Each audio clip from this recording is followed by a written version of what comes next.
c'était Écran global, documentaire auquel vous pouvez bien sûr réagir sur le hashtag DocuDébat, un documentaire réalisé par vous, Anne-Sophie Lévy-Chambon. Merci d'être là. À vos côtés, Serge Tisseron. Vous êtes psychiatre, docteur en psychologie, psychanalyste. Merci d'être avec nous. En face de vous, Dominique Boulier, bonjour. Vous êtes professeur des universités en sociologie, responsable de la pédagogie numérique à Sciences Po et membre du Media Lab. Et enfin, Benoît Thiolin, bonjour. Bonjour. Vous êtes président du Conseil national du numérique, fondateur et directeur de l'agence digitale La Net Squad. Bienvenue à tous. Alors, Anne-Sophie Lévy-Chambon, c'est en emmenant vos enfants à l'école un matin qu'est née l'idée de ce documentaire. Racontez-nous ça. Absolument. Il y a deux choses. En fait, la première, je ne voulais pas de smartphone. En fait, au départ, je pressentais que c'était un outil qui pouvait induire des comportements un petit peu addictifs, dirons-nous. Donc, j'en ai eu un et en me réveillant, je me suis rendu compte qu'il avait un petit peu envahi toutes les pièces de ma vie. Et puis, un matin, j'emmène les enfants à l'école et ce matin-là, j'ai vu des smartphones partout. Voilà, parfois, quand on regarde ce qui se passe dans la rue, donc les gens marchaient avec leur smartphone. J'ai tourné, il y avait un café, il y avait la télévision. Tout le monde regardait la télévision le matin. Quand je suis arrivée pour mettre les chaussons des petits à l'école, tous les parents étaient avec leur smartphone en train de mettre les chaussons. Je me suis dit, mais qu'est-ce qui se passe? Pourquoi est-ce qu'on n'arrive plus à lâcher, en fait, à se séparer?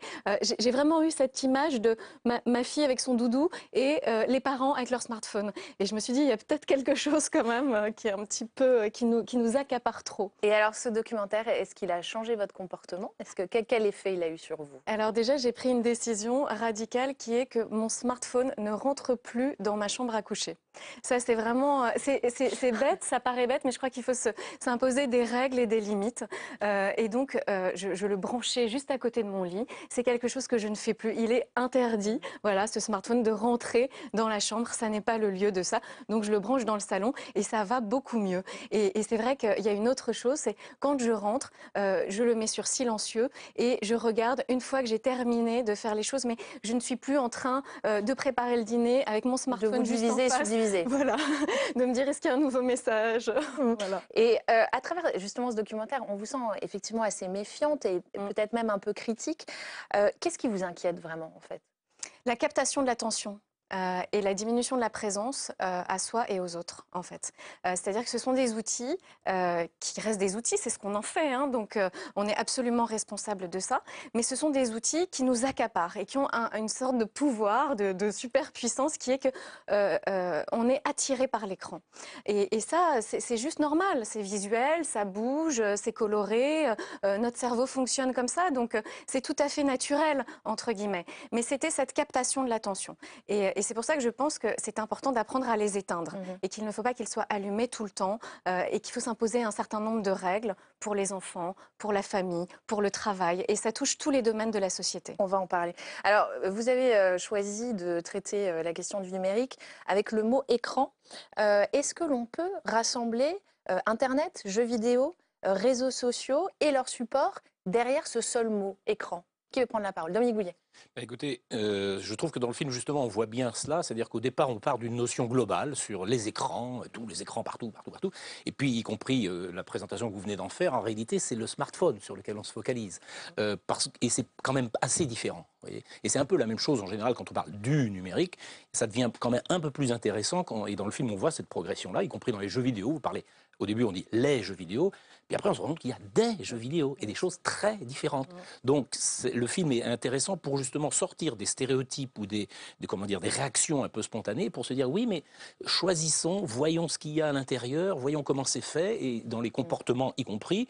Bien oui, évidemment, un des avantages du smartphone, ce sont les notifications. C'est cet aspect, moi, ce que j'appelle ce régime de l'alerte, qui est un régime d'attention, justement. Ouais. Vous êtes en permanence en alerte. C'est un grand bénéfice. Mais si vous n'avez plus que ce régime d'attention, évidemment, il y a un problème. C'est-à-dire que vous devenez prisonnier, et on appelle ça un peu, Ivan Illich appelait ça effectivement, c'est cet effet de monopole technologique. Au bout d'un moment, vous devenez captif de cela. Donc l'intérêt, c'est précisément, et on voit très bien ça dans le film, on voit les choses se complexifier et se dire oui, mais il y a plusieurs façons de faire, il y a plusieurs...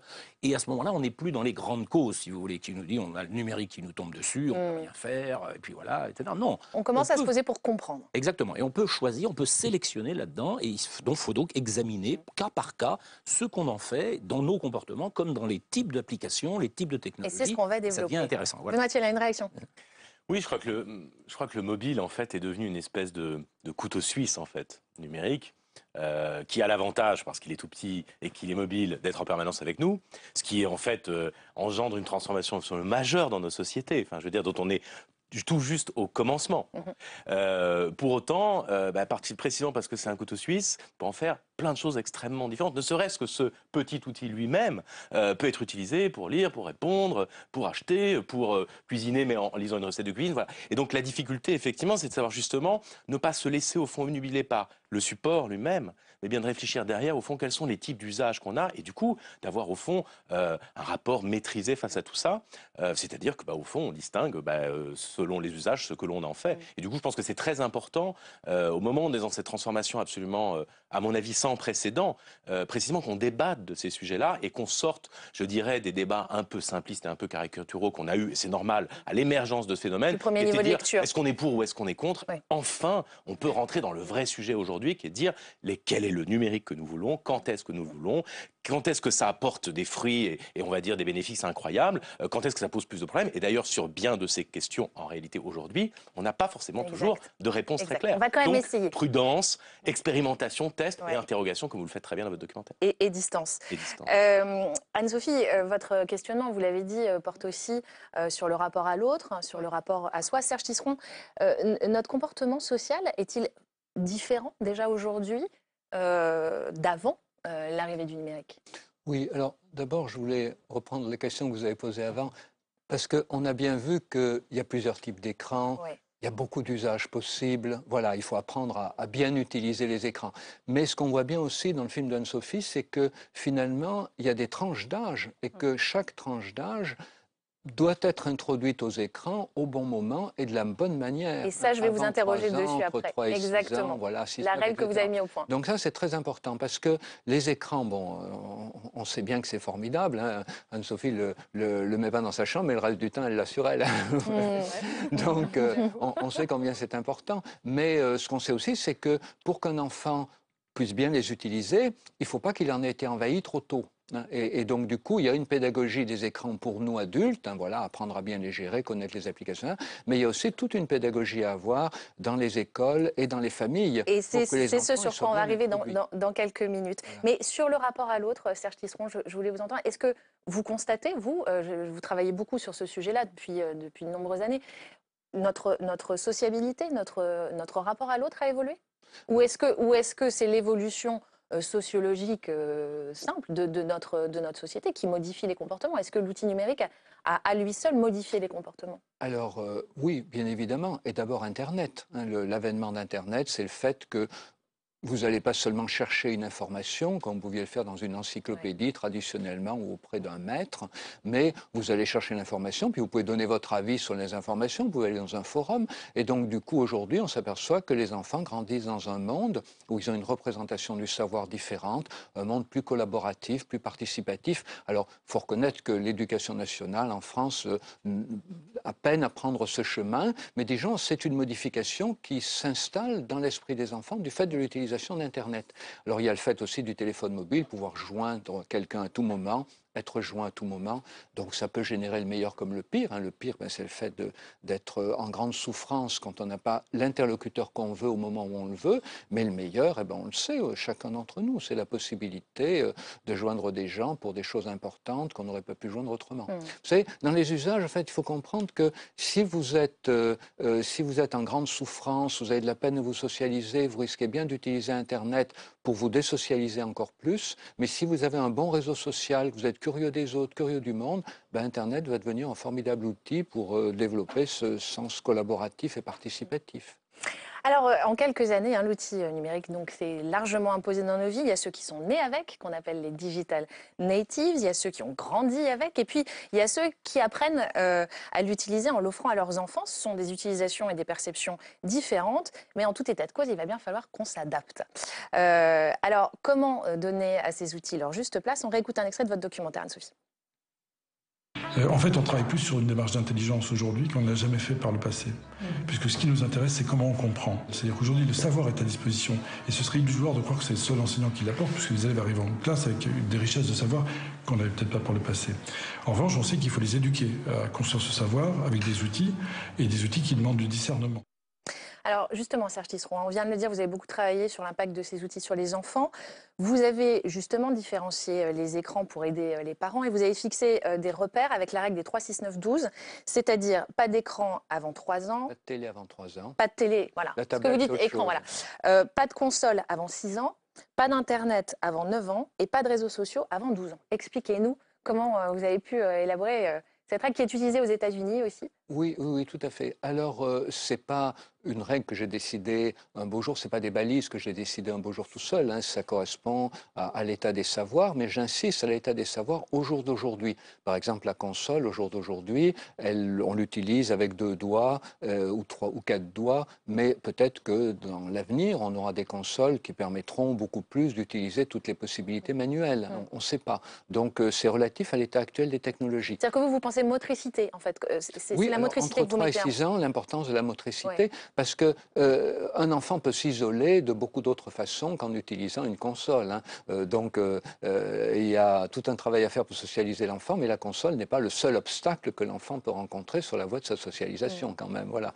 Donc, oui, 3, on sait que la télé, pour l'enfant de moins de 3 ans, ou si on préfère les écrans non interactifs, donc télé, DVD, etc., on sait que ça n'apporte rien à l'enfant. Ceci dit, si des parents veulent regarder un petit film 10 minutes tous les jours avec leur tout petit et rire avec lui et s'amuser avec lui, pourquoi pas, hein, voilà. Mais voyez, on est loin là de la télé dans la chambre pour le tout petit. C'est ça contre quoi je voulais lutter. Pas de télé avant 3 ans, c'est pas de télé dans la chambre, mais au-delà, mais pas avant 3 ans au moins. Alors, 6, bon, la console de jeu, la console de jeu, si on joue à plusieurs, elle peut être intéressante. Le problème, c'est la console que l'enfant a en propriété, parce que là, les parents ne contrôlent plus rien. Et on a même eu récemment un accident d'un enfant qui allait à l'école avec sa console et il a été renversé par une voiture parce que les parents n'avaient même pas pensé à lui enlever, qu'il ne la mette pas dans son cartable. Vous voyez. Donc ça, c'est préoccupant. Alors 9 ans, alors, je sais que dans certaines médiathèques, des enfants vont sur Internet avant 9 ans, mais c'est des milieux très protégés. Hein, il y a des logiciels qui contrôlent tout. Très voilà. encadré, Mais en pratique familiale courante, 9 ans,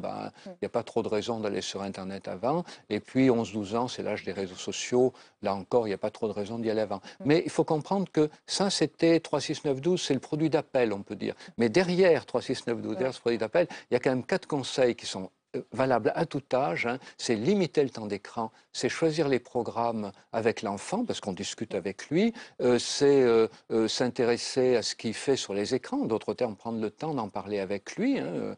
L'Académie américaine de pédiatrie vient de découvrir que c'était important. Bon, c'est quelle chance. Et puis le 4e conseil, c'est de faire en sorte que les pratiques de création possibles avec les outils numériques soient encouragées. Alors, par exemple, vous conseilleriez le premier portable qu'on achète à son enfant, il faudrait lui acheter à quel âge? Alors, écoutez, ça n'arrête pas, l'âge n'arrête pas de baisser. Moi, ce que je dis aux parents, oui, hein, maintenant, et en plus, maintenant... Mais ça rassure les parents aussi beaucoup. Ouais. Voilà, smartphone oui, après, il y a smartphone donc, ou pas. Voilà, donc moi, je dirais pas un smartphone, c'est-à-dire un téléphone pour téléphoner, mais pas un accès illimité à Internet, hein, quand même.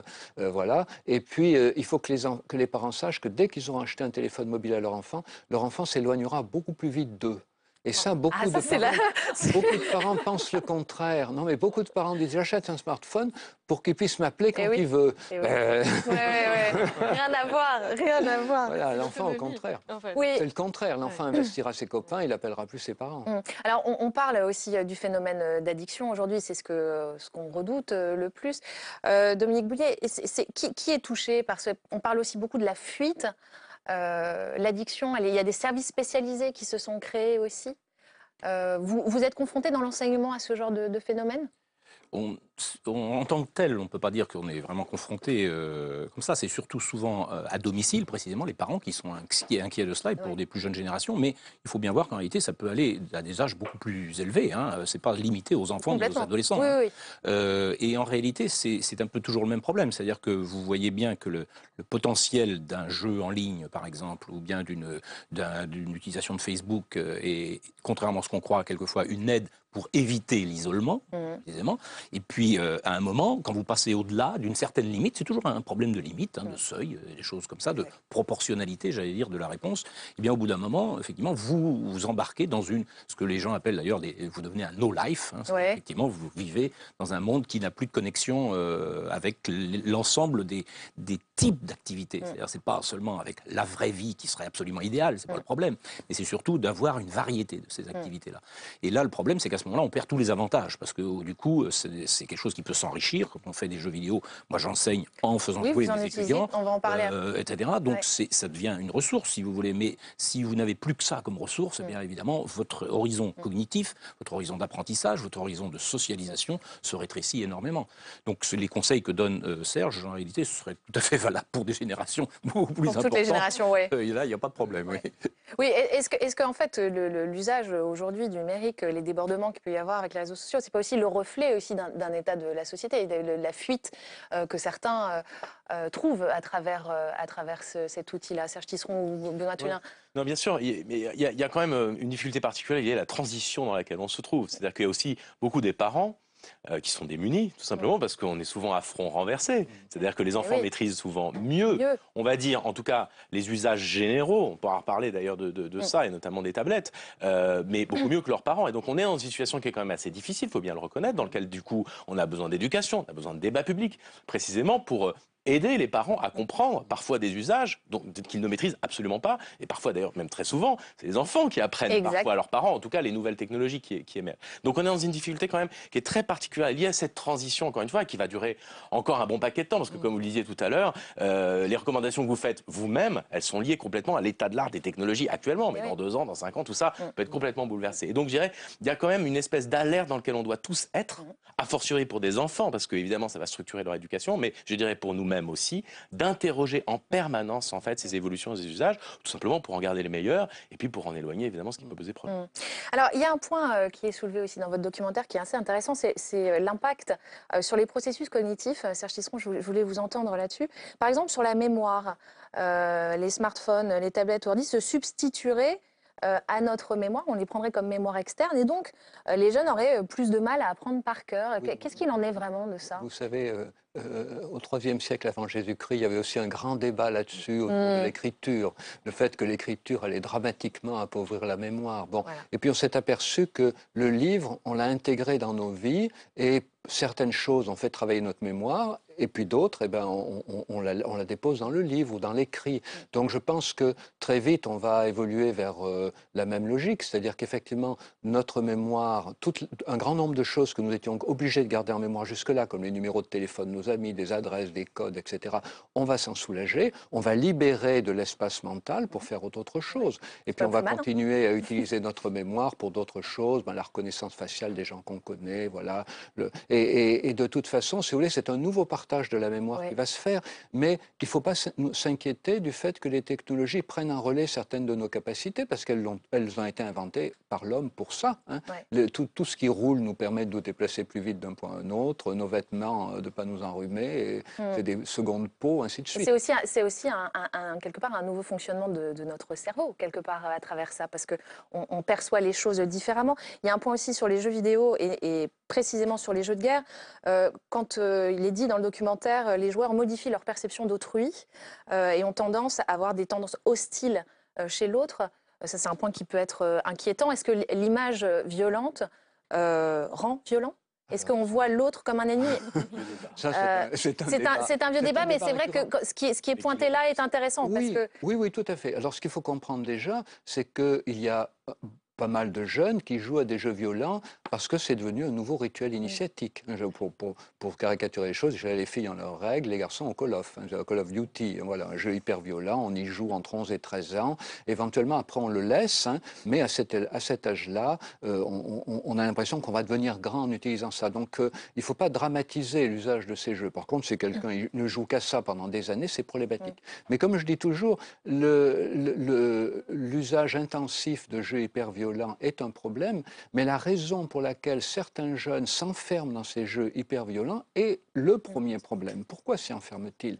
Parce qu'ils ne trouvent pas dans leur environnement ce qu'ils pourraient attendre, souvent pas de gratification, pas de reconnaissance, solitude, et donc du coup c'est un cercle vicieux qui s'installe. À se sentir seul et délaissé et avec un sentiment d'injustice, ils vont dans ces jeux, puis en allant dans ces jeux, ils peuvent aggraver la représentation d'un monde beaucoup plus méchant et beaucoup plus individualiste que ce qu'il n'est en réalité. Mais c'est le cercle vicieux qu'il faut comprendre. Donc on ne va pas dire on va ôter ces jeux, parce qu'ils vont trouver d'autres activités, ceux qui les cherchent.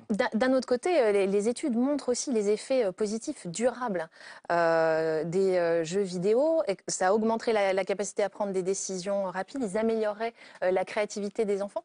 Leur performance. Ou leur performance, oui. Qu'est-ce que l'on sait là-dessus? Qu'est-ce que ça... Dominique en parle mieux que moi, mais je veux dire, que les jeux vidéo soient aujourd'hui, en tout cas pour une partie d'entre eux, inspirants pour le monde de l'éducation, pour faire répéter, pour apprendre de manière beaucoup plus ludique, et même évidemment en entreprise, montre bien qu'il peut y avoir des usages extrêmement intéressants, justement pour transmettre du savoir, pour entraîner, faire répéter des choses, etc. Je veux dire, il y a sûrement aujourd'hui, et d'ailleurs, parfois, on regrette que l'éducation nationale n'y aille pas plus vite, mais il y a des tas de manières aujourd'hui d'apprendre l'orthographe mieux que simplement par des dictées régulières. Voilà, il y a des choses aujourd'hui qui permettent. Alors, voilà.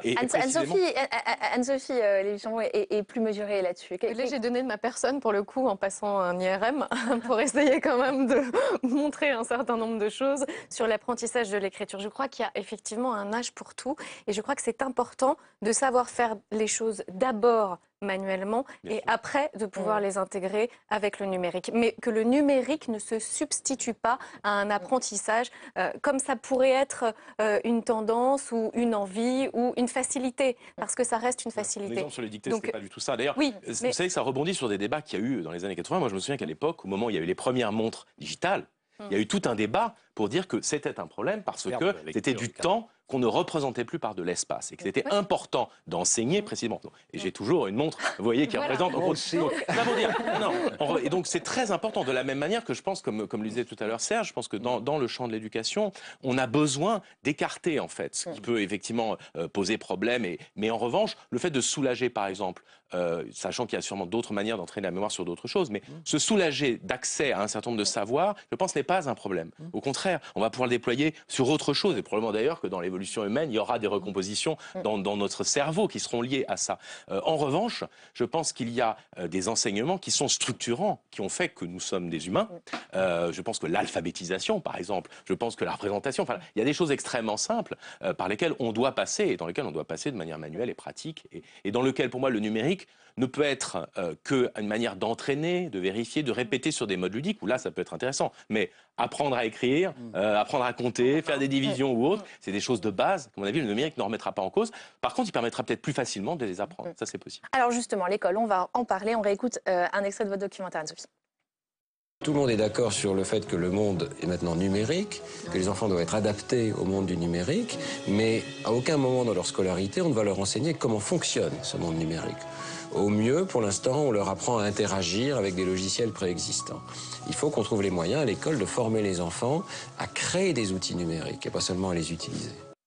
Alors Dominique Boulier, vous, j'ai lu, vous dites Internet doit être une révolution pédagogique.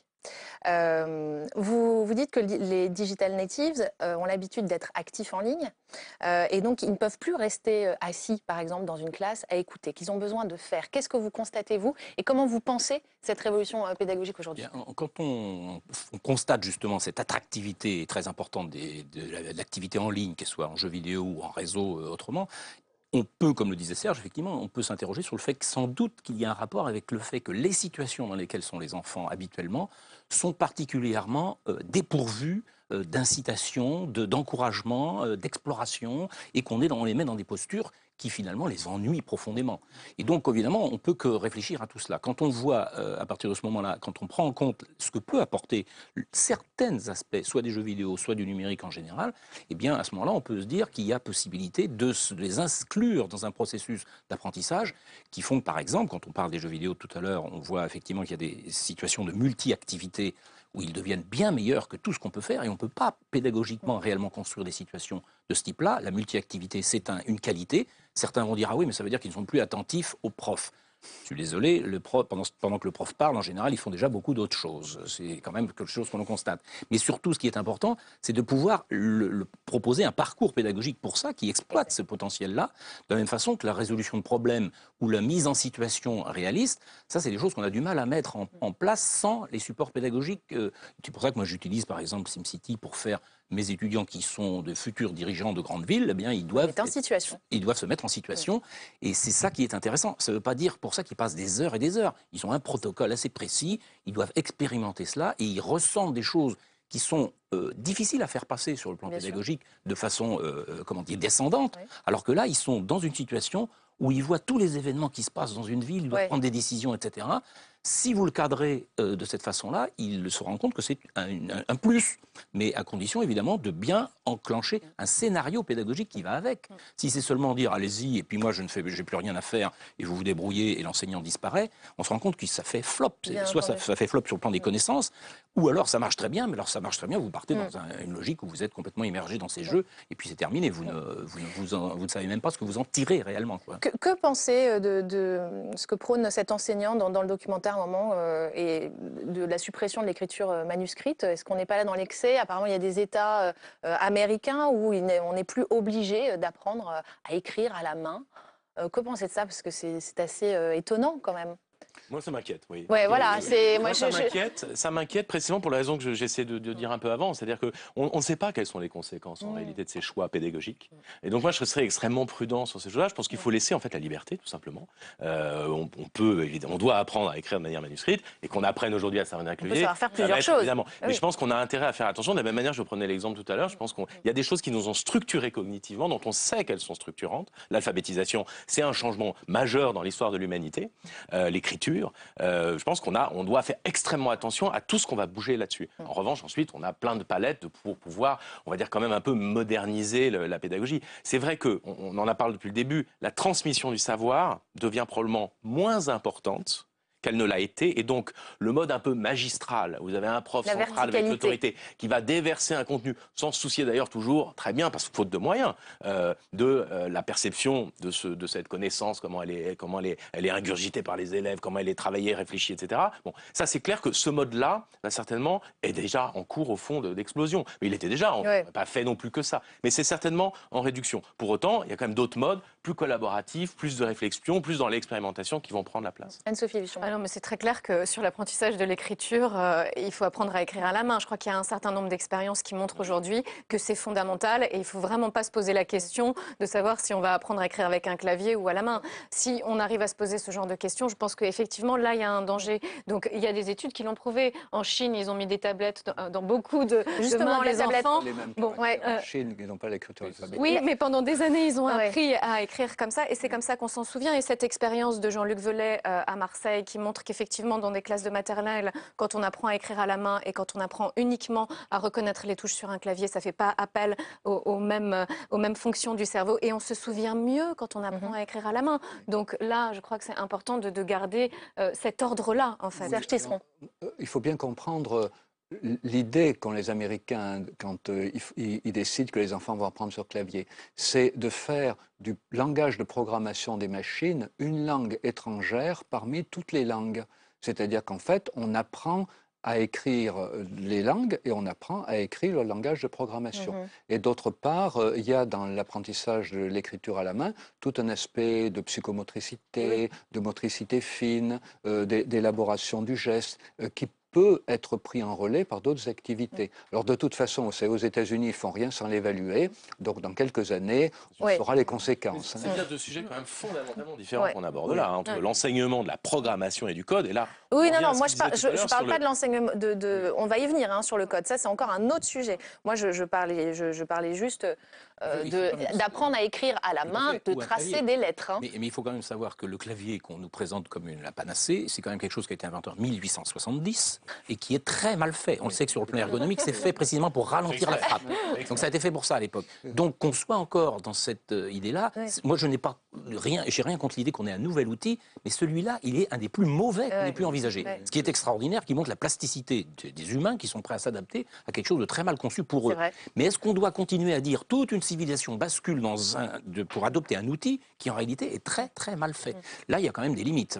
Mais peut-être imaginons autre chose, d'autres façons d'écrire, sans doute, mais certainement pas celle-là, de mon point de vue. Alors, la tablette à l'école, les enfants, évidemment, sont très enthousiastes. On peut y voir un formidable moyen de renforcer le plaisir d'apprendre. Quelle juste place lui donner? Est-ce que, par exemple, la tablette doit jouer un rôle dans l'apprentissage de la lecture, ou est-ce que la tablette doit jouer un autre rôle dans la pédagogie scolaire? Qui veut réagir? Serge Tisseron. Oui, alors je sais qu'aujourd'hui, il y a un gros effort des collectivités locales pour introduire des tablettes, chaque enfant sa tablette.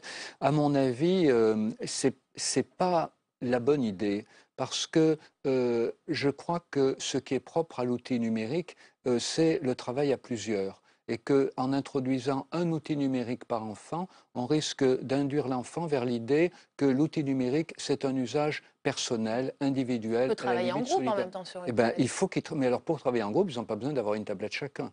Dans un premier temps. C'est-à-dire, dans un premier temps, je pense que ce qui est important, c'est qu'ils apprennent à travailler à plusieurs face à un écran, et ensuite travailler ensemble par des écrans interconnectés, et puis ensuite on leur dit, ben voilà, maintenant vous allez travailler avec le monde entier via Internet. Mais je pense qu'on ne peut pas à la fois regretter que des enfants s'isolent devant l'écran et en même temps valoriser l'idée qu'on va remplacer le livre et le cahier qu'a chaque élève par le fait que chaque élève ait une tablette. Mais est-ce qu'il est question de remplacer? Je ne crois pas.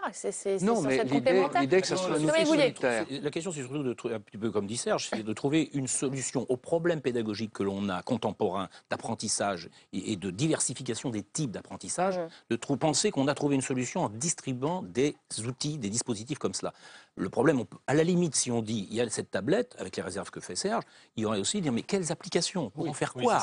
Quelle est la visée pédagogique? C'est pour ça que je continue à redire. Quel est votre, en tant qu'enseignant, responsable pédagogique? Je considère que tablette ou pas, tant qu'il y a zéro créativité pédagogique, et si c'est pour encadrer, récupérer les savoirs de la même façon qu'on le fait, c'est égal à zéro. Et les résultats de diffusion dans les départements de tous ces outils-là, avant les tablettes, ça a été les ordinateurs aussi, etc., personnel qui en réalité été limité d'ailleurs à des activités pédagogiques, ne sont pas brillants. Donc, si on veut encourager l'industrie... Alors, Benoît Thiolin, c'est pour ça que la question du support, à mon avis, est moins intéressante que la question, en réalité, des contenus, qui ne sont pas suffisants aujourd'hui, et en tout cas qui ne sont pas suffisamment maîtrisés dans le cadre, par exemple, officiel d'une institution comme l'Éducation nationale. Il y a du travail à faire. Avant de se poser la question des supports, il y a quand même la question de quel est contenu, est-ce que c'est efficace ou pas, quel choix, etc. Mais il y a une deuxième question, moi, que j'interroge derrière la tablette, parce que c'est un débat quand même qui revient, et qui revient d'ailleurs, à mon avis, à des âges différents. Je pense que la tablette a quand même un inconvénient majeur.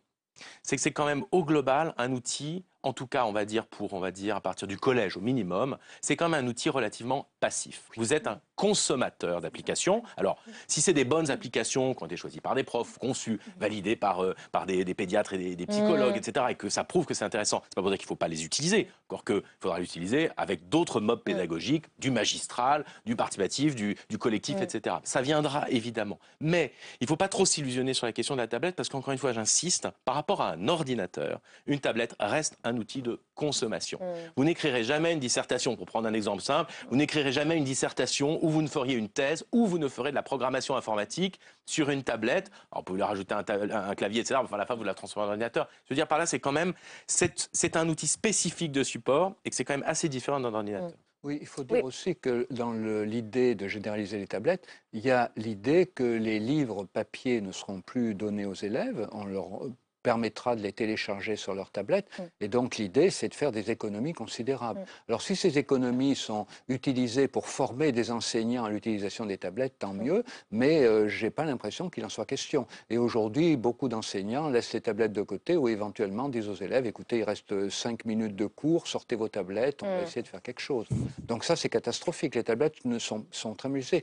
Puis je suis d'accord avec Benoît, un ordinateur avec clavier qui permet d'écrire, dire, et évidemment, offre évidemment beaucoup plus de possibilités de création qu'une tablette où on utilise des applis existantes. Autre question très actuelle, et on l'a évoqué, le code. Dominique Boulier, j'ai lu, vous disiez, moi je ne suis pas pour qu'on apprenne le code, parce qu'encore une fois, apprendre à maîtriser l'outil, c'est pouvoir créer des outils. Vous vous dites, je suis moins pour le code que pour l'algorithmique. Alors Oui, expliquez-nous. voilà, voilà. Expliquez-nous pour les gens qui nous regardent, parce que c'est un petit peu technique, raffinement. mais c'est intéressant. Le problème, c'est quand on dit on va enseigner le code, et ça veut dire, alors évidemment, on reste le clavier, mais après on dit quoi? Oui, exactement. Quel type de langage? Il y a des langages. Et il y en a qui sont extrêmement compilés, qui sont des langages objets, qui sont de haut niveau, et qui ne vous obligent pas à rentrer dans les mêmes détails que les langages qu'on avait il y a 20 ans, je veux dire, ça c'est clair. Et qu'est-ce qu'on sait des langages actuels par rapport à ce qui sera nécessaire dans 20 ans? On a un vrai problème d'orientation pédagogique.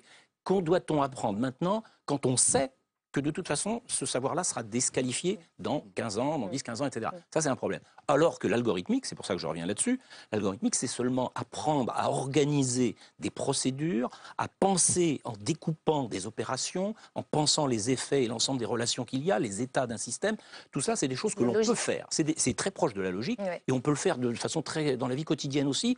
Et ça devrait être, là, par contre, indispensable. Et je pense que ça favoriserait même le rapprochement avec les mathématiques, puisqu'on a un vrai problème. Oui, vous dites qu'il faudrait rénover l'apprentissage des matières scientifiques. Eh ben, je pense qu'on a un vrai problème là-dessus, c'est-à-dire qu'elles sont moins attractives actuellement, ce qui est catastrophique du point de vue du développement général d'un pays, et puis de la culture en général, de la capacité de citoyens, y compris, à se réapproprier tout cela. Mais pour ça, il faut sans doute qu'on admette que justement, il y a des noyaux de connaissances, si vous voulez, qui sont valables, mais il ne faut pas s'exciter sur l'ensemble des innovations techniques. Il faut cibler, il faut savoir pourquoi on veut transformer réellement une capacité de prise, donner une vraie capacité de prise et qui soit durable. Le problème, c'est ça, c'est qu'à l'école, on est obligé de choisir quand même des investissements qui soient un peu durables. On ne peut pas surfer sur toutes les innovations, et là, il faut faire des priorités. Et donc, moi, c'est pour ça que je considère que apprendre à concevoir un algorithme, à penser de façon algorithmique, ça, c'est utile pour partout, y compris dans la vie quotidienne.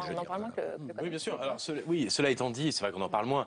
Cela étant dit, il faut revenir un peu à quel est l'objectif derrière. On a parlé des digital natives. Pendant quelques années, on a pu croire que les digital natives allaient être la génération spontanée du numérique, qui allait parfaitement comprendre ce nouveau monde dans lequel on allait se mouvoir. Qu'au fond, nous, les migrants, qui sommes nés après, on allait vite se faire dépasser. Aujourd'hui, le recul qu'on a, parce qu'on commence à avoir du recul, là, pour le coup, dit plutôt l'inverse. C'est-à-dire que les digital natives savent manier les usages très bien. Effectivement, vous leur avez collé une tablette, quelquefois à des âges assez sidérants, ils savent s'en servir, ils apprennent très bien, etc. Et ils auront peut-être plus vite que vous et moi pour manier un certain nombre d'usages. En revanche, pour penser ces usages, là, pour le coup, désolé, mais nous qui sommes migrants, qui avons eu la chance d'être dans deux mondes un peu différents et qui interrogeons ces usages-là, et puis qui avons aussi la maturité d'être un peu plus âgés, on réfléchit sur ces sujets-là et on a un rapport critique et beaucoup plus distant. Et donc, je pense que l'enjeu, c'est quoi, au fond? C'est justement de faire en sorte qu'on ne fabrique pas une génération de dépendants qui, au fond, se sert de ces outils qui sont incroyables, de manière passive et de manière, je dirais, presque magique. C'est-à-dire qu'en gros, qu'ils se disent, c'est quelque chose de naturel, on appuie sur un bouton, il y a un truc qui arrive, sans s'interroger, au fond, de qu'est-ce qui se passe derrière. Si vous réfléchissez 2 secondes, l'école de Jules Ferry, quand elle a été fondée, elle répondait, au fond, à 2 problématiques. Problématique citoyenne. On est dans une démocratie qu'on installe, on doit enseigner, apprendre à vivre ensemble, etc., faire société. C'est un sujet. À mon avis, il a son pendant numérique. Mais un deuxième enjeu dont on a un peu moins parlé, c'était aussi fabriquer des cadres pour la révolution industrielle qui était en cours. C'est-à-dire lui faire comprendre, au fond, le monde économique, la transformation. C'est au moment où on commence, on a construit des rails, il y a la mécanique, il y a l'électricité qui arrive, etc. Et tous ces enseignements-là, progressivement, ils ont fait leur entrée à l'école pour que vous compreniez que quand vous allumez une voiture, c'est pas une espèce de magie transcendante qui fait que ça avance, mais tout simplement, voilà. Et tout le monde autour de cette table, même si c'est pas un spécialiste de mécanique, a quand même une vague idée de ce que c'est qu'un moteur à combustion interne, l'essence qui se provoque, etc. On peut peut-être pas tous réparer une voiture, mais on a tous au minimum une compréhension. Et c'est ça, au fond, la question qui est posée à nos sociétés, c'est de faire en sorte que les enfants comprennent donc 2 choses. 1, le hardware. Le matériel, comment ça fonctionne? Qu'est-ce que c'est que cette science des machines? Qu'est-ce que c'est qu'un ordinateur? La mémoire, et d'ailleurs, qui permettra de mieux comprendre comment nous-mêmes on fonctionne parfois. Et la deuxième chose, donc au-dessus de la couche hardware, des supports, il y a la couche logicielle. Comprendre ce que c'est qu'un logiciel, comprendre ce que c'est qu'une programmation. Alors ensuite, on peut discuter, Est-ce que c'est les algorithmes? Est-ce que c'est tel langage ou tel autre? Moi, j'ai fait du basique à l'école.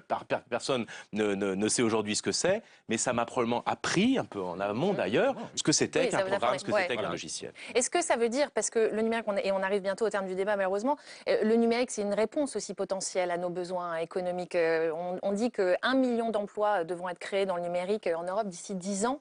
Est-ce que ça veut dire des nouvelles formations dans l'enseignement supérieur pour pouvoir aboutir à de nouveaux emplois? Est-ce que ça veut dire qu'il y a beaucoup d'emplois aujourd'hui qui n'existent pas et qui vont être créés en réponse à ces besoins-là? Oui, alors le problème, c'est qu'on risquerait de se focaliser en disant qu'il nous faut des emplois d'informaticiens. Le numérique, c'est quand même assez diversifié. C'est-à-dire qu'on a besoin, par exemple, de producteurs de contenu, de créateurs, de la création. On consomme des contenus en quantité. Est-ce que ça fait partie des bases de ce qu'on peut enseigner aussi? Et moi, j'enseigne, je pousse mes étudiants non plus à faire des rendus papier, mais à produire des vidéos. J'ai l'impression de faire autant ma contribution, j'allais dire, au développement technique et économique de mon pays en faisant ça. Pourquoi? Parce qu'on a besoin de gens qui savent écrire en numérique, j'allais dire, avec les outils numériques.